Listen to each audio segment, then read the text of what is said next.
नमस्ते बच्चों। आज हम सोशल साइंस में चैप्टर 14 का आगे का भाग पढ़ेंगे। चैप्टर 14 के हम बहुत सारी चीज़ों को आपको बता चुके हैं। आज हम योजनाबद्ध विकास के बारे में पढ़ेंगे। अब आप योजनाबद्ध विकास किसे कहेंगे? नए संविधान के लागू होने के 2 महीने के भीतर ही योजना आयोग का गठन किया गया। यानी हमारे देश में आर्थिक विकास के लिए योजना बनाने के लिए योजना आयोग बनाया गया, क्योंकि पंडित जवाहरलाल नेहरू जो है योजनाबद्ध विकास का ही पक्षधर थे। वो आर्थिक विकास के लिए कोई ठोस कदम उठाना चाहते थे, इसलिए योजना आयोग का उन्होंने गठन किया था।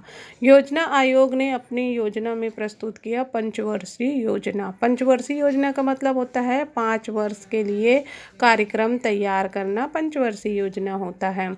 मिश्रित अर्थव्यवस्था की नींव यहीं से हमारे यहाँ शुरू हुआ, क्योंकि कुछ 6 भागों को शासकीय और कुछ भागों को निजी क्षेत्रों में रखा गया। पहले हमारा पंचवर्षीय योजना शुरू हुआ था 1951 टू 1956 तक। याद रखना बच्चों, कभी कभी इसको पूछा जाता है। और ये प्रथम पंचवर्षीय योजना किस पर आधारित था? कृषि विकास पर आधारित था।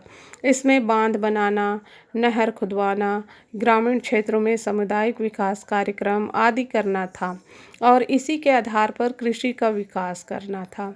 लेकिन इसमें उतना ज़्यादा सुधार नहीं हुआ। इसका कारण क्या रहा कि उद्योगों व अन्य क्षेत्रों में उतना ज़्यादा प्रभाव नहीं पड़ा। उपकरण, खाद आदि की कमी की वजह से कृषि में सुधार नहीं हो पाया।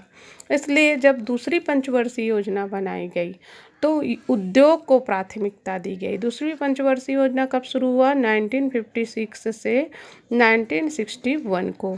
और प्रथम पंचवर्षीय योजना में जो कमियां थी उसको दूर करने के लिए उद्योग को विशेष महत्व दिया गया, जिसमें भारी उद्योग, लौह इस्पात उद्योग, मशीन उत्पादन, उत्खनन, बिजली, रेलवे, परिवहन आदि विकास के द्वारा शासन जो है विकसित हो सके। जैसे पहले जो भारी उद्योग जो है सार्वजनिक क्षेत्र सरकार के अधीन होगा और जो निजी क्षेत्र के अंतर्गत जो छोटे और मंझूले उद्योग होंगे वो होगा, उनकी भागीदारी होगी। इस प्रकार से योजना तैयार किया गया। देखा गया कि पहले पंचवर्षीय योजना में लोगों के बेरोजगारी बढ़ गया था, इसलिए कृषि क्षेत्र से उद्योग क्षेत्र में लोगों को रोजगार मिलेगा और इससे उनकी जो ज़रूरतें हैं वो पूरी होगी। इस प्रकार के कार्यक्रम किया गया।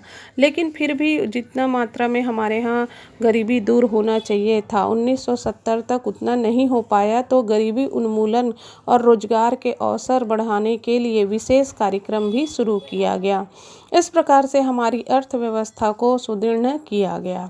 इस प्रकार हम देखते हैं बच्चों कि स्वच्छ भारत यानी स्वतंत्र भारत में शासन ने केवल एक लोकतंत्री और विकेंद्रीकृत राज्य की स्थापना ही नहीं की, बल्कि सामाजिक बदलाव व आर्थिक विकास के लिए भी अनेक कदम उठाए।